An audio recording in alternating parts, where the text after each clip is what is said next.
ಸ್ನೇಹಿತರೆ, ಮೀಡಿಯಾ ಮಾಸ್ಟರ್ಸ್ಗೆ ಸ್ವಾಗತ ಸುಸ್ವಾಗತ. ಗೆಳೆಯರೆ, ಲೋಕಸಭಾ ಚುನಾವಣೆಯ ಕಾವು ಈಗಾಗಲೇ ರಾಜ್ಯದ ಬಹುತೇಕ ಎಲ್ಲ ಕ್ಷೇತ್ರಗಳಲ್ಲೂ ಕಾಣಿಸ್ಕೊಳ್ತಾ ಇದೆ. ಕೆಲವು ಪಕ್ಷಗಳಲ್ಲಿ ಬಂಡಾಯ ಇದ್ರೆ ಮತ್ತೆ ಕೆಲ ಕಡೆಗಳಲ್ಲಿ ಒಳ ಏಟುಗಳ ಭಯ ಕೂಡ ಇದೆ. ಇನ್ನು ಕುಟುಂಬ ರಾಜಕಾರಣ ಅನ್ನೋದು ನಮ್ಮ ದೇಶದ ರಾಜಕೀಯ ಕಂಟಿದ ಶಾಪ. ಅದು ಈ ಬಾರಿ ಕೂಡ ಹಾಗೆ ಮುಂದುವರಿತಾ ಇದೆ. ಹಾಗೆ ಈ ಬಾರಿ ಜೆಡಿಎಸ್ ಮತ್ತು ಬಿಜೆಪಿ ಮೈತ್ರಿ ಮಾಡಿಕೊಂಡಿವೆ.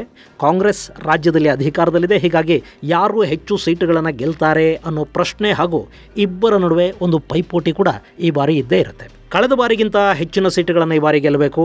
ಅಟ್ಲೀಸ್ಟ್ 2014ರಲ್ಲಿ ಗೆದ್ದಷ್ಟು ಸೀಟುಗಳನ್ನಾದರೂ ಗೆಲ್ಲೇಬೇಕು ಅಂತ ಕಾಂಗ್ರೆಸ್ ಪ್ರಯತ್ನ ಮಾಡ್ತಾ ಇದೆ. ಆದರೆ ಸರ್ಕಾರದಲ್ಲಿ ಹಣ ಇಲ್ಲ ಅನ್ನೋ ಕಾರಣಕ್ಕೆ ಕಾಂಗ್ರೆಸ್ ಶಾಸಕರಲ್ಲಿ ಈ ಬಾರಿ ಚುನಾವಣೆಗೆ ಹಣ ಖರ್ಚು ಮಾಡುವ ಉತ್ಸಾಹ ಕಾಣ್ತಾ ಇಲ್ಲ.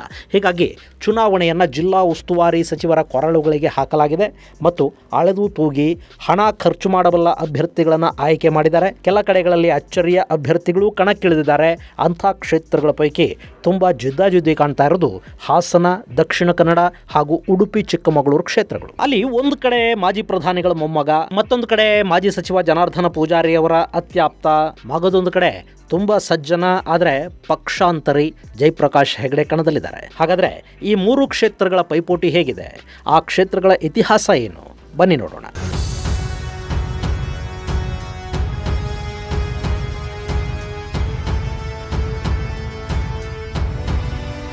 ಗೆಳೆಯರೆ, ಮೊದಲಿಗೆ ನಾವು ದಕ್ಷಿಣ ಕನ್ನಡದಿಂದ ಆರಂಭಿಸೋದಾದರೆ ಆ ಕ್ಷೇತ್ರವನ್ನು 2009ಕ್ಕೂ ಮೊದಲು ಮಂಗಳೂರು ಲೋಕಸಭಾ ಕ್ಷೇತ್ರ ಅಂತ ಕರೀತಾ ಇದ್ರು. 1952ರಿಂದ 1989ರವರೆಗೆ ಈ ಮಂಗಳೂರು ಕ್ಷೇತ್ರ ಕಾಂಗ್ರೆಸ್ನ ಭದ್ರಕೋಟೆ ಆಗಿತ್ತು. ಇಲ್ಲಿ 1977, 80, 84 ಹಾಗೂ 89ರಲ್ಲಿ ಸತತವಾಗಿ ಜನಾರ್ದನ ಪೂಜಾರಿ ಸಂಸದರಾಗಿ ಆರಿಸಿ ಬಂದರು.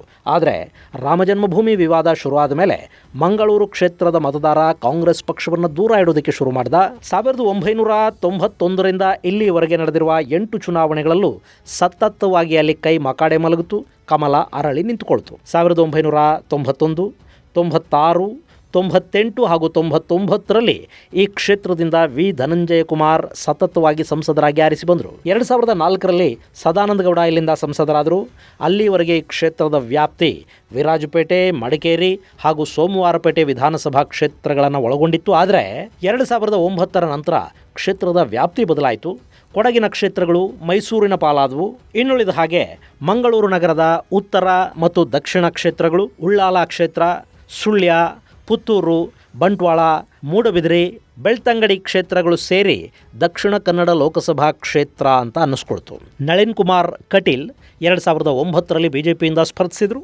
ಆ ಚುನಾವಣೆಯಲ್ಲಿ ಬಿಜೆಪಿ 4,99,385 ಮತಗಳನ್ನು ಪಡ್ಕೊಂಡ್ರೆ ಕಾಂಗ್ರೆಸ್ನ ಜನಾರ್ದನ ಪೂಜಾರಿಯವರು 4,58,965 ಮತಗಳನ್ನು ಪಡೆದರು. ಅಲ್ಲಿ ಕಾಂಗ್ರೆಸ್ನ ಪೂಜಾರಿಯವರಿಗೆ 40,420 ಮತಗಳ ಅಂತರದ ಸೋಲುಂಟಾಯಿತು. ಇನ್ನು 2014ರಲ್ಲೂ ಪರಿಸ್ಥಿತಿ ಹೀಗೆ ಮುಂದುವರಿತು. ಆದರೆ ಜನಾರ್ದನ ಪೂಜಾರಿಯವರ ಸೋಲಿನ ಅಂತರ 14ರಲ್ಲಿ ತುಂಬಾ ಹೆಚ್ಚಾಯಿತು.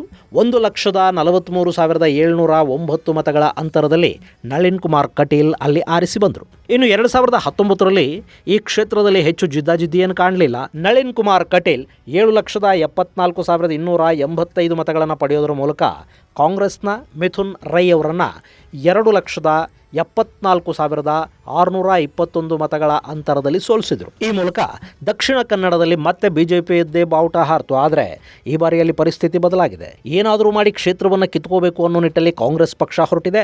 ಅದಕ್ಕೆ ಕಾರಣ ಅಲ್ಲಿನ ಜಾತಿಯ ಲೆಕ್ಕಾಚಾರ. ಗೆಳೆಯರೆ, ದಕ್ಷಿಣ ಕನ್ನಡದ ಜಾತಿ ಲೆಕ್ಕಾಚಾರವನ್ನು ನೋಡಿದರೆ ಕಾಂಗ್ರೆಸ್ ಪಕ್ಷ ಸೋಲೋ ಹಾಗೇ ಇಲ್ಲ. ಆದರೂ ಕೂಡ ಅವರಿಗೆ ಕಳೆದ 8 ಚುನಾವಣೆಗಳಲ್ಲಿ ಗೆಲುವನ್ನು ಪಡ್ಕೊಳ್ಳೋದಕ್ಕೆ ಸಾಧ್ಯ ಆಗಿಲ್ಲ. ದಕ್ಷಿಣ ಕನ್ನಡ ಲೋಕಸಭಾ ಕ್ಷೇತ್ರದಲ್ಲಿ ಬಿಲ್ ಅವರ ಮತಗಳು ಸುಮಾರು 5,20,000 ಹಾಗೆ 3,90,000 ಬಂಟರಿದ್ದಾರೆ. 1,27,000 ದಲಿತ ಮತಗಳಿವೆ. 1,30,000 ಬ್ರಾಹ್ಮಣ ಮತದಾರರಿದ್ದಾರೆ. 80,000 ಒಕ್ಕಲಿಗ ಮತದಾರರಿದ್ದರೆ ಇನ್ನಿತರ ಮತದಾರರು 40,000 ಜನ ಇದ್ದಾರೆ. ಆದರೆ ಮುಸ್ಲಿಂ ಮತದಾರರ ಸಂಖ್ಯೆ ಇಲ್ಲಿ 4,90,000 ಇನ್ನು ಕ್ರೈಸ್ತರು 1,80,000 ಮತದಾರರಿದ್ದಾರೆ. ಇಲ್ಲಿ ಬರೀ ಮುಸ್ಲಿಂ ಮತ್ತು ಕ್ರೈಸ್ತ ಮತದಾರರ ಸಂಖ್ಯೆನೇ 6,70,000 ದಾಟುತ್ತೆ. ಹೇಗೂ ಹಿಂದೂ ಮತಗಳು ಜಾತಿಯ ಲೆಕ್ಕಾಚಾರದಲ್ಲಿ ಒಡೆದು ಹೋಗುತ್ತವೆ. ಮುಸ್ಲಿಂ ಮತ್ತು ಕ್ರೈಸ್ತ ಮತಗಳು ಬಂದುಬಿಟ್ರೂ ಕೂಡ ಕಾಂಗ್ರೆಸ್ನ ಅಭ್ಯರ್ಥಿ ಇಲ್ಲಿ ಸುಲಭವಾಗಿ ಗೆದ್ದು ಬಿಡಬಹುದು. ಆದರೂ ಕೂಡ ಕಾಂಗ್ರೆಸ್ ಇಲ್ಲಿ ಎಡವುತ್ತಾ ಇದೆ. ಹೀಗಾಗಿ ಈ ಬಾರಿ ಅಳೆದು ತೂಗಿ ಬಿಲ್ಲವ ಸಮುದಾಯದ ಪದ್ಮರಾಜ್ ಅವರಿಗೆ ಕಾಂಗ್ರೆಸ್ ಟಿಕೆಟ್ ಅನ್ನು ಕೊಟ್ಟಿದೆ. ಜನಾರ್ದನ್ ಪೂಜಾರಿ ಅವರ ಆಪ್ತರಾಗಿರೋ ಪದ್ಮರಾಜ್ ಈ ಬಾರಿ ಗೆದ್ದೇ ಗೆಲ್ತಾರೆ ಅಂತ ಜನಾರ್ದನ್ ಪೂಜಾರಿ ಕೂಡ ಹೇಳಿದ್ದಾರೆ. ಇಲ್ಲಿ ಒಂದು ವೇಳೆ ಜಾತಿ ಸಮೀಕರಣ ಅನ್ನೋದು ವರ್ಕೌಟ್ ಆಗಿಬಿಟ್ರೆ ಕಾಂಗ್ರೆಸ್ನ ಗೆಲುವು ಅತ್ಯಂತ ಸುಲಭ ಆಗಬಹುದು. ಇನ್ನು ಬಿಜೆಪಿ ಈ ಬಾರಿ ಅಭ್ಯರ್ಥಿಯನ್ನು ಬದಲಿಸಿದೆ. ಕ್ಷೇತ್ರದಲ್ಲಿ ಸಿಕ್ಕಾಪಟ್ಟೆ ನೆಗೆಟಿವ್ ಒಪಿನಿಯನ್ ಇದೆ ಅನ್ನೋ ಕಾರಣಕ್ಕೆ ನಳಿನ್ ಕುಮಾರ್ ಕಟೀಲ್ಗೆ ಟಿಕೆಟ್ ಕೊಟ್ಟಿಲ್ಲ. ಬದಲಾಗಿ ಕ್ಯಾಪ್ಟನ್ ಬ್ರಿಜೇಶ್ ಚೌಟಾ ಇಲ್ಲಿ ಬಿಜೆಪಿಯ ಅಭ್ಯರ್ಥಿ ಆಗಿದ್ದಾರೆ. ಅವರು ಕೂಡ ಬಂಟ ಸಮುದಾಯದವರೇ. ಹಿಂದುತ್ವದ ಅಲೆ, ಹೊಸ ಮುಖ, ಮೋದಿ ನಾಮಬಲ ಇವೇ ಇಲ್ಲಿ ಈ ಬಾರಿಯೂ ಬಿಜೆಪಿಯ ಶಕ್ತಿ. ಇನ್ನು ಈ ಬಾರಿ ಮುಸ್ಲಿಂ ಹಾಗೂ ಬಿಲ್ಲವ ಮತಗಳನ್ನು ನಂಬಿ ಕಾಂಗ್ರೆಸ್ ಹೊರಟಿದೆ. ಅಲ್ಪಸಂಖ್ಯಾತರ ಮತಗಳು ಮೋದಿ ವಿರುದ್ಧ ಚಲಾವಣೆ ಆಗುತ್ತವೆ. ಜೊತೆಗೆ ಬಿಲ್ಲವರು ಹಾಗೂ ಇನ್ನಿತರ ಮತಗಳನ್ನೂ ಪಡ್ಕೊಂಡು ಬಿಟ್ರೆ ಸುಲಭವಾಗಿ ಗೆದ್ದು ಬಿಡಬಹುದು ಅನ್ನೋದು ಕಾಂಗ್ರೆಸ್ನ ಲೆಕ್ಕಾಚಾರ. ಆದರೆ ದಕ್ಷಿಣ ಕನ್ನಡದ ಮತದಾರ ಲೋಕಸಭಾ ಚುನಾವಣೆಯಲ್ಲಿ ಜಾತಿಯ ಹಿಂದೆ ಓಡಿದ ಇತಿಹಾಸ ತುಂಬಾನೇ ಕಡಿಮೆ. ಅಲ್ಲಿ ಸೈದ್ಧಾಂತಿಕ ಹೋರಾಟವೇ ಕಾಣ್ತಾ ಬರ್ತಾ ಇದೆ. ಹೀಗಾಗಿ ಅಲ್ಲಿನ ಬುದ್ಧಿವಂತ ಮತದಾರ ಈ ಬಾರಿ ಯಾರನ್ನ ಆಯ್ಕೆ ಮಾಡ್ಕೋತಾನೆ ಅನ್ನೋ ಕುತೂಹಲ ಇಲ್ಲಿ ತುಂಬಾನೇ ಹೆಚ್ಚಾಗಿ ಕಂಡು ಬರ್ತಾ ಇದೆ. ಇನ್ನು ನಳಿನ್ ಕುಮಾರ್ ಕಟೀಲ್ ಬಗ್ಗೆ ಕ್ಷೇತ್ರದಲ್ಲಿ ಸಾಕಷ್ಟು ವಿರೋಧ ಆಯಿತು. 3 ಬಾರಿ ಸಂಸದರಾಗಿ ಅವರು ಮಾಡಿದ್ದು ಏನೂ ಇಲ್ಲ ಅನ್ನೋ ಭಾವನೆ ಕೂಡ ಅಲ್ಲಿನ ಮತದಾರರಲ್ಲಿತ್ತು. ಹಿಂದುತ್ವದ ಹೋರಾಟಗಾರರು ಕೂಡ ಕಟೀಲ್ ವಿಷಯದಲ್ಲಿ ಬೇಸರಗೊಂಡಿದ್ರು. ಕಳೆದ ಬಾರಿ ಪುತ್ತೂರು ವಿಧಾನಸಭಾ ಕ್ಷೇತ್ರದಲ್ಲಿ ಅವಕಾಶ ತಪ್ಪಿ ಬಿಜೆಪಿಯ ಬಂಡಾಯ ಅಭ್ಯರ್ಥಿಯಾಗಿ ಕಣಕ್ಕಿಳಿದಿದ್ದ ಅರುಣ್ ಪುತ್ತಿಲಾ ಕೂದಲೆಳೆಯ ಅಂತರದಲ್ಲಿ ಅಲ್ಲಿ ಸೋಲನ್ನು ಅನುಭವಿಸಿದರು. ಆ ನಂತರದಲ್ಲಿ ತಮ್ಮ ಬೆಂಬಲಿಗರೊಡನೆ ಪುತ್ತಿಲಾ ಪರಿವಾರ ಅನ್ನೋ ಸಂಘಟನೆಯನ್ನು ಮಾಡಿಕೊಂಡಿದ್ರು. ಈ ಬಾರಿ ಕಟೀಲ್ಗೆ ಟಿಕೆಟ್ ಕೊಟ್ಟರೆ ಅರುಣ್ ಕುಮಾರ್ ಪುತ್ತಿಲಾ ಬಂಡಾಯ ಅಭ್ಯರ್ಥಿಯಾಗಿ ಸ್ಪರ್ಧೆ ಮಾಡ್ತಾರೆ ಅನ್ನೋ ಸುದ್ದಿಗಳು ಇದ್ವು. ಇಲ್ಲ ಪುತ್ತಿಲಾಗೆ ಬಿಜೆಪಿಯವರು ಟಿಕೆಟ್ ಕೊಟ್ಟು ಬಿಡ್ತಾರೆ ಅಂತ ಕೂಡ ಕೆಲವರು ಹೇಳ್ತಾ ಇದ್ರು. ಅಲ್ಲಿ ಆ ಇಬ್ಬರಲ್ಲಿ ಯಾರಿಗೆ ಕೊಟ್ಟರೂ ಸಮಸ್ಯೆ ಆಗುತ್ತೆ ಅನ್ನೋ ಕಾರಣಕ್ಕೆ ಈ ಬಾರಿ ಕ್ಯಾಪ್ಟನ್ ಬ್ರಿಜೇಶ್ ಚೌಟಾರಿಗೆ ಟಿಕೆಟನ್ನು ಕೊಡಲಾಗಿದೆ. ಅದರ ಬೆನ್ನಲ್ಲೇ ಪುತ್ತಿಲಾ ತಮ್ಮ ಬೆಂಬಲಿಗರೊಂದಿಗೆ ಬಿಜೆಪಿಗೆ ವಾಪಸ್ಸು ಕೂಡ ಬಂದಿದ್ದಾರೆ. ಹೀಗಾಗಿ ಈ ಬಾರಿಯ ಸ್ಪರ್ಧೆ ದಕ್ಷಿಣ ಕನ್ನಡದಲ್ಲಿ ಸಖತ್ತಾಗಿ ಕಂಡು ಬರ್ತಾ ಇದೆ.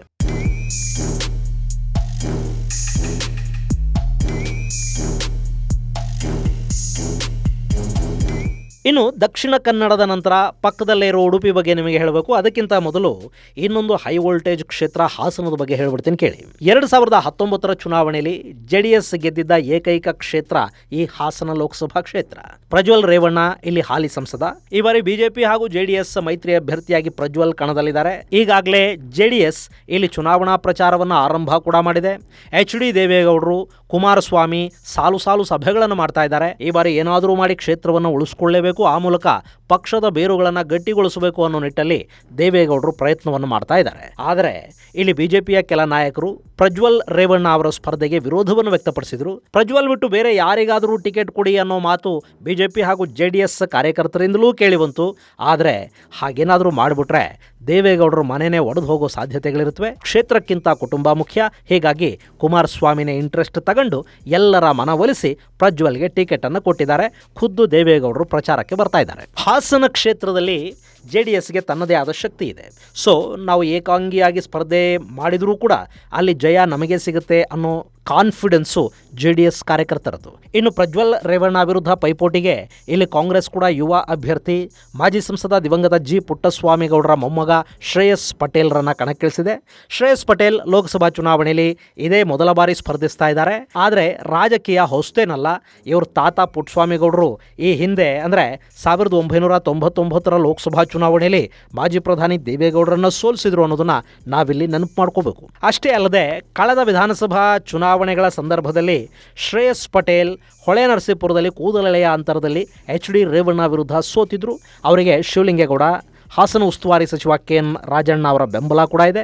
ಹಾಸನದ ಮಾಜಿ ಶಾಸಕ ಪ್ರೀತಮ್ ಗೌಡ ಕೂಡ ಒಳಗೆ ಇಲ್ಲಿ ಪ್ರಜ್ವಲ್ ವಿರುದ್ಧ ಕೆಲಸ ಮಾಡೋ ಸಾಧ್ಯತೆಗಳನ್ನು ತಳ್ಳಿ ಹಾಕೋದಕ್ಕಾಗೋದಿಲ್ಲ ಅಂತ ಅವರದ್ದೇ ಪಕ್ಷದವರು ಹೇಳ್ತಾ ಇದ್ದಾರೆ. ಇನ್ನು ಪ್ರಜ್ವಲ್ ರೇವಣ್ಣ ಕೂಡ ಅಲ್ಲಿ ಒಳ್ಳೆಯ ಹೆಸರನ್ನೇನು ಉಳಿಸ್ಕೊಂಡು ಹಾಕಿ ಕಾಣ್ತಾ ಇಲ್ಲ.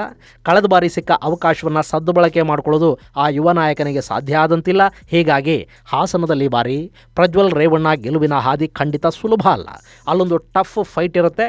ಬಿಜೆಪಿಯ ಮತಗಳು ಎಷ್ಟರ ಮಟ್ಟಿಗೆ JDSಗೆ ವರ್ಗಾವಣೆ ಆಗುತ್ತವೆ ಅನ್ನೋದರ ಜೊತೆಗೆ JDSನಲ್ಲೇ ಇರುವ ಪ್ರಜ್ವಲ್ ವಿರೋಧಿಗಳು ಹೇಗೆ ಕೆಲಸ ಮಾಡ್ತಾರೆ ಅನ್ನೋದ್ರ ಮೇಲೆ ಅಲ್ಲಿ ಸೋಲು ಮತ್ತು ಗೆಲುವು ನಿಶ್ಚಯ ಆಗುತ್ತೆ.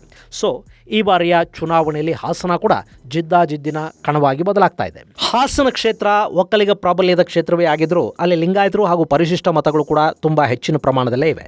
ಅದರ ಜೊತೆಗೆ ಮುಸ್ಲಿಮರು ಮತ್ತು ಕುರುಬ ಸಮುದಾಯದ ಮತಗಳು ಒಂದಷ್ಟು ಸಂಖ್ಯೆಯಲ್ಲಿವೆ. ಹಾಸನದಲ್ಲಿ ಸರಿಸುಮಾರು 1,40,000 ಮುಸ್ಲಿಂ ಮತದಾರರಿದ್ದಾರೆ ಅನ್ನೋ ಲೆಕ್ಕಾಚಾರಗಳಿವೆ. ಸೊ ಕಾಂಗ್ರೆಸ್ನ ವೋಟ್ ಕೌಂಟ್ ಮಿನಿಮಮ್ 1 ಲಕ್ಷದಿಂದ ಆರಂಭ ಆಗುತ್ತೆ. ಆದರೆ ಈ ಕ್ಷೇತ್ರದಲ್ಲಿ ಅವರಿಗೆ ಹಿಂದುಳಿದ ಹಾಗೂ ಒಕ್ಕಲಿಗ ಮತಗಳು ಎಷ್ಟರ ಮಟ್ಟಿಗೆ ಬೀಳುತ್ತವೆ ಅನ್ನೋದ್ರ ಮೇಲೆ ಫಲಿತಾಂಶ ನಿರ್ಧಾರ ಆಗುತ್ತೆ. ಇನ್ನು ದೇವೇಗೌಡರ ಕಾರಣದಿಂದ ಅತಿ ಹೆಚ್ಚು ಒಕ್ಕಲಿಗ ಮತಗಳು ಪ್ರಜ್ವಲ್ ಪಾಲಾಗಬಹುದು.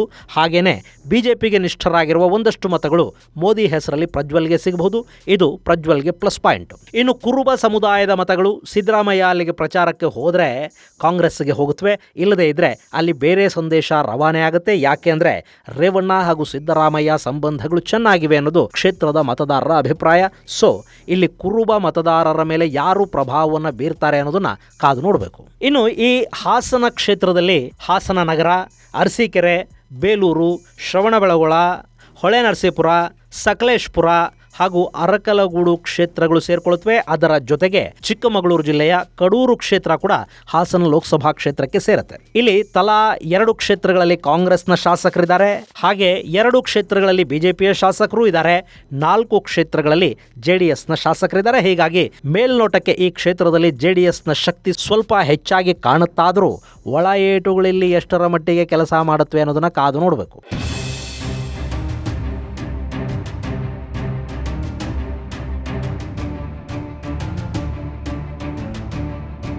ಇನ್ನು ಮೂರನೆಯದ್ದು ಉಡುಪಿ ಚಿಕ್ಕಮಗಳೂರು ಕ್ಷೇತ್ರ. ಈ ಹಿಂದೆ ಈ ಕ್ಷೇತ್ರವನ್ನ ಉಡುಪಿ ಚಿಕ್ಕಮಗಳೂರು 2 ಕ್ಷೇತ್ರಗಳನ್ನಾಗಿ ನೋಡ್ತಾ ಇದ್ರು. ಆದರೆ 2009ರ ನಂತರ ಈ 2 ಜಿಲ್ಲೆಗಳನ್ನು ಸೇರಿಸಿ ಒಂದು ಲೋಕಸಭಾ ಕ್ಷೇತ್ರವನ್ನಾಗಿ ಮಾಡಲಾಯಿತು. ಈ ಹಿಂದೆ ಉಡುಪಿ ಲೋಕಸಭಾ ಕ್ಷೇತ್ರ ಇದ್ದ ಸಂದರ್ಭದಲ್ಲಿ ಬಂಟ್ವಾಳ, ಸುರತ್ಕಲ್, ಕಾಪು, ಉಡುಪಿ, ಬ್ರಹ್ಮಾವರ, ಕುಂದಾಪುರ, ಬೈಂದೂರು, ಮೂಡುಬಿದಿರೆ ಕ್ಷೇತ್ರಗಳಿದ್ವು.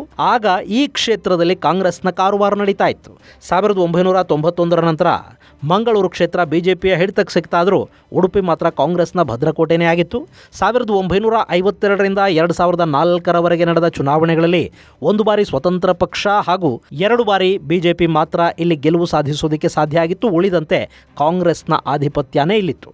ಅದರಲ್ಲೂ 1980ರಿಂದ 1996ರವರೆಗೆ ಒಟ್ಟು 5 ಚುನಾವಣೆಗಳಲ್ಲಿ ಆಸ್ಕರ್ ಫರ್ನಾಂಡಿಸ್ ಇಲ್ಲಿ ಸಂಸದರಾಗಿ ಆಯ್ಕೆಯಾಗಿದ್ದರು. ಆದರೆ 98ರಲ್ಲಿ IM ಜಯರಾಮ್ ಶೆಟ್ಟಿ ಈ ಕ್ಷೇತ್ರವನ್ನು ಬಿಜೆಪಿಗೆ ತಂದುಕೊಟ್ರು. ಅದಾದ ನಂತರ 99ರಲ್ಲಿ ಇಲ್ಲಿ ಕಾಂಗ್ರೆಸ್ ಮತ್ತೆ ಆಧಿಪತ್ಯವನ್ನು ಗಳಿಸ್ಕೊಳ್ತು. ವಿನಯ್ ಕುಮಾರ್ ಸೊರಕೆ ಇಲ್ಲಿ ಸಂಸದರಾದರು. ಆದರೆ 2004ರಲ್ಲಿ ಬಿಜೆಪಿಯ ಮನೋರಮಾ ಮಧ್ವರಾಜ್ ಇಲ್ಲಿಂದ ಸಂಸದರಾಗಿ ಆಯ್ಕೆಯಾದರು. 2009ರಲ್ಲಿ ಈ ಕ್ಷೇತ್ರ ಉಡುಪಿ ಚಿಕ್ಕಮಗಳೂರು ಕ್ಷೇತ್ರ ಆಗಿ ಬದಲಾಯಿತು. ಆಗ ಈ ಕ್ಷೇತ್ರಕ್ಕೆ ಮಂಗಳೂರಿನ ಸಂಸದರಾಗಿದ್ದ ಸದಾನಂದ ಗೌಡರನ್ನ ಕರ್ಕೊಂಡು ಬರಲಾಯಿತು. ಆ ಚುನಾವಣೆಯಲ್ಲಿ ಸದಾನಂದ ಗೌಡರು 4,01,441 ಮತಗಳನ್ನು ಪಡ್ಕೊಂಡ್ರೆ ಜಯಪ್ರಕಾಶ್ ಹೆಗಡೆ 3,74,423 ಮತಗಳನ್ನು ಪಡೆದರು. ಅಲ್ಲಿಗೆ ಕಾಂಗ್ರೆಸ್ನ ಜಯಪ್ರಕಾಶ್ ಹೆಗಡೆ ಸದಾನಂದ ಗೌಡರ ವಿರುದ್ಧ 27,018 ಮತಗಳ ಅಂತರದಲ್ಲಿ ಸೋಲನ್ನು ಕಾಣಬೇಕಾಗಿ ಬಂತು. ಆದರೆ 2012ರಲ್ಲಿ ಸದಾನಂದ ಗೌಡರಿಗೆ ರಾಜ್ಯದ ಮುಖ್ಯಮಂತ್ರಿಯಾಗುವ ಭಾಗ್ಯ ಸಿಕ್ಕಿದ್ದರಿಂದ ಅವರು ಲೋಕಸಭಾ ಸ್ಥಾನಕ್ಕೆ ರಾಜೀನಾಮೆಯನ್ನು ಕೊಟ್ಟರು. ಹೀಗಾಗಿ ಅಲ್ಲಿ ಬೈ ಎಲೆಕ್ಷನ್ ಆಯಿತು. ಆ ಚುನಾವಣೆಯಲ್ಲಿ ಕಾಂಗ್ರೆಸ್ ಪಕ್ಷದ ಜಯಪ್ರಕಾಶ್ ಹೆಗಡೆ ಬಿಜೆಪಿಯ ಸುನಿಲ್ ಕುಮಾರ್ ಅವರನ್ನು 45,000ಕ್ಕೂ ಅಧಿಕ ಮತಗಳ ಅಂತರದಿಂದ ಸೋಲಿಸಿದರು. ಇನ್ನು 2014ರಲ್ಲಿ ಅಲ್ಲಿ ಬಿಜೆಪಿ ಶೋಭಾ ಕರಂದ್ಲಾಜೆ ಅವರನ್ನು ಕಣಕ್ಕಿಳಿಸಿತು. ಕಾಂಗ್ರೆಸ್ನಿಂದ ಜಯಪ್ರಕಾಶ್ ಹೆಗಡೆ ಅವರೇ ಕಣದಲ್ಲಿದ್ದರು. ಆ ಚುನಾವಣೆಯಲ್ಲಿ ಶೋಭಾ ಕರಂದ್ಲಾಜೆ ಮೋದಿಯವರ ನಾಮಬಲದಲ್ಲಿ 1,81,643 ಮತಗಳ ಅಂತರದಿಂದ ಗೆದ್ದು ಸಂಸತ್ತನ್ನು ಪ್ರವೇಶ ಮಾಡಿದರು. ಅದಾದ ನಂತರ ಜಯಪ್ರಕಾಶ್ ಹೆಗಡೆ ಕೂಡ ಕಾಂಗ್ರೆಸ್ನಿಂದ ದೂರ ಆದರು. ಅವರು ಬಿಜೆಪಿಗೆ ಪದಾರ್ಪಣೆ ಮಾಡಿದರು. 2019ರಲ್ಲಿ ಶೋಭಾ ಕರಂದ್ಲಾಜೆ ಈ ಕ್ಷೇತ್ರದಿಂದ ಮತ್ತೆ ಸಂಸದರಾದರು. ಅಲ್ಲಿ ಗೆಲುವಿನ ಅಂತರ 3,49,000ಕ್ಕೆ ಏರಿಕೆಯಾಗಿತ್ತು. ಯಾಕೆಂದರೆ ಅಲ್ಲಿ ಕಾಂಗ್ರೆಸ್ ಅಭ್ಯರ್ಥಿ ಇರಲಿಲ್ಲ. ಬದಲಾಗಿ ಪ್ರಮೋದ್ ಮಧ್ವರಾಜ್ ಜೆಡಿಎಸ್ ಅಭ್ಯರ್ಥಿಯಾಗಿ ಕಣಕ್ಕಿಳಿದಿದ್ರು. ಈಗ ಶೋಭಾ ಕರಂದ್ಲಾಜೆ ಅವರನ್ನ ಬೆಂಗಳೂರು ಉತ್ತರಕ್ಕೆ ಆಮದು ಮಾಡಿಕೊಳ್ಳಲಾಗಿದೆ. ಈ ಬಾರಿ ಬಿಜೆಪಿಯಿಂದ ಕೋಟಾ ಶ್ರೀನಿವಾಸ ಪೂಜಾರಿ ಅವರಿಗೆ ಟಿಕೆಟ್ ಸಿಕ್ಕಿದೆ. ಇನ್ನು ನಿನ್ನೆ ಮೊನ್ನೆಯವರೆಗೆ ಬಿಜೆಪಿಯಲ್ಲಿದ್ದ ಮಾಜಿ ಸಂಸದ ಜಯಪ್ರಕಾಶ್ ಹೆಗಡೆ ಮತ್ತೆ ಕಾಂಗ್ರೆಸ್ನ ಪಾಲಾಗಿದ್ದಾರೆ. ಕಾಂಗ್ರೆಸ್ ಹೆಗಡೆ ಅವರಿಗೆ ಟಿಕೆಟ್ ಅನ್ನು ಕೊಟ್ಟಿದೆ. ಈ ಬಾರಿ ಶೋಭಾ ಕರಂದ್ಲಾಜೆಗೆ ಟಿಕೆಟ್ ಕೊಡಬಾರದು ಅನ್ನೋ ಕೂಗು ಬಿಜೆಪಿಯ ಒಳಗೆ ಎದ್ದಿತ್ತು. ಸಿಟಿ ರವಿ ಇಲ್ಲಿಂದ ಟಿಕೆಟ್ಗೆ ಪ್ರಯತ್ನ ಪಟ್ಟರು. ಆದರೆ ಅಳದು ತೂಗಿ ಬಿಜೆಪಿ ಹೈಕಮಾಂಡ್ ಶ್ರೀನಿವಾಸ ಪೂಜಾರಿ ಅವರಿಗೆ ಟಿಕೆಟ್ ಕೊಡೋ ಮೂಲಕ ಈ ಕ್ಷೇತ್ರದಲ್ಲಿ ಬಂಟ್ಸ್ ವರ್ಸಸ್ ಬಿಲ್ಲವ ಸ್ಪರ್ಧೆಗೆ ಅವಕಾಶವನ್ನು ಮಾಡಿಕೊಟ್ಟಿದೆ. ಮತ್ತೊಂದು ವಿಶೇಷ ಅಂದರೆ ಚಿಕ್ಕಮಗಳೂರು ಜಿಲ್ಲೆಯ 4ರಲ್ಲಿ ಕಾಂಗ್ರೆಸ್ಸೇ ಇದೆ. ಹಾಗೆ ಉಡುಪಿಯ 4 ವಿಧಾನಸಭಾ ಕ್ಷೇತ್ರಗಳಲ್ಲಿ ಬಿಜೆಪಿಯ ಶಾಸಕರೇ ಇದ್ದಾರೆ. ಹೀಗಾಗಿ ಈ ಕ್ಷೇತ್ರದಲ್ಲಿ ಕಾಂಗ್ರೆಸ್ ಮತ್ತು ಬಿಜೆಪಿ ಎರಡೂ ಈಗಾಗಲೇ ಸಮಬಲವನ್ನು ಪ್ರದರ್ಶಿಸ್ತಾ ಇವೆ. ಇನ್ನು ಜಾತಿಯ ಲೆಕ್ಕಾಚಾರವನ್ನು ನೋಡೋದಾದ್ರೆ ಇಲ್ಲಿ ಪರಿಶಿಷ್ಟ ಜಾತಿಯ 2,65,000 ಮತಗಳಿವೆ. ಪರಿಶಿಷ್ಟ ಪಂಗಡ ಮತ್ತು ಅಲ್ಪಸಂಖ್ಯಾತರ ಮತಗಳು ಸುಮಾರು 4 ಲಕ್ಷದಷ್ಟಿವೆ.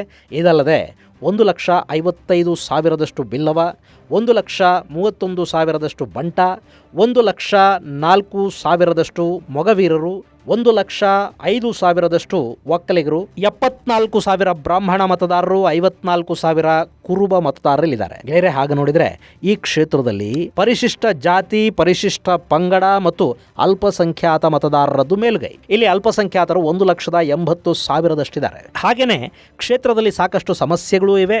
ಈ ಕ್ಷೇತ್ರದ ವ್ಯಾಪ್ತಿಯಲ್ಲಿ ಸಾಕಷ್ಟು ರಕ್ಷಿತ ಅರಣ್ಯಗಳಿವೆ. ಅಲ್ಲಿ ಒತ್ತುವರಿ ಸಮಸ್ಯೆ ಇದೆ. ಇತ್ತೀಚೆಗೆ ಚಿಕ್ಕಮಗಳೂರಲ್ಲಿ ಆನೆಯ ಸಮಸ್ಯೆ ಕೂಡ ಹೆಚ್ಚಾಗ್ತಾ ಇದೆ.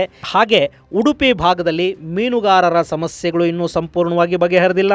ಹೀಗಾಗಿ ಇಲ್ಲಿ ಸಮಸ್ಯೆಗಳ ಮೇಲೆ ಚುನಾವಣೆ ನಡೆಯುತ್ತಾ ಅಥವಾ ಹಿಂದುತ್ವದ ಆಧಾರದಲ್ಲಿ ಚುನಾವಣೆ ನಡೆಯುತ್ತಾ ಅನ್ನೋದನ್ನು ಕಾದು ನೋಡಬೇಕು. ಇಲ್ಲಿ ಇಬ್ಬರೂ ಸಭ್ಯರೇ. ಜಯಪ್ರಕಾಶ್ ಹೆಗಡೆ ಪಕ್ಷಗಳನ್ನು ಬದಲಾಯಿಸಿ ಬಂದಿದ್ದಾರೆ. ಮೊನ್ನೆವರೆಗೆ ಅವರು ಬಿಜೆಪಿಯ ಜೊತೆ ಗುರುತಿಸಿಕೊಂಡಿದ್ರು. ಈಗ ಮತ್ತೆ ಕಾಂಗ್ರೆಸ್ಗೆ ವಾಪಸ್ಸಾಗಿದ್ದಾರೆ. ಈ ಕ್ಷೇತ್ರದ ಜನರ ಆಯ್ಕೆ ಈ ಬಾರಿ ಯಾರು ಅನ್ನೋದನ್ನು ಕಾದು ನೋಡಬೇಕು. ಇದು ಗೆಳೆಯರೆ ಹಾಸನ, ದಕ್ಷಿಣ ಕನ್ನಡ ಹಾಗೂ ಉಡುಪಿ ಚಿಕ್ಕಮಗಳೂರು ಕ್ಷೇತ್ರಗಳ ಕುರಿತಾದ ಒಂದಷ್ಟು ಮಾಹಿತಿ. ಮುಂದಿನ ಸಂಚಿಕೆಯಲ್ಲಿ ಮತ್ತಷ್ಟು ವಿಶೇಷಗಳ ಜೊತೆ ಮತ್ತೆ ಭೇಟಿಯಾಗೋಣ. ಅಲ್ಲಿವರೆಗೆ ಜೈ ಹಿಂದ್, ಜೈ ಕರ್ನಾಟಕ.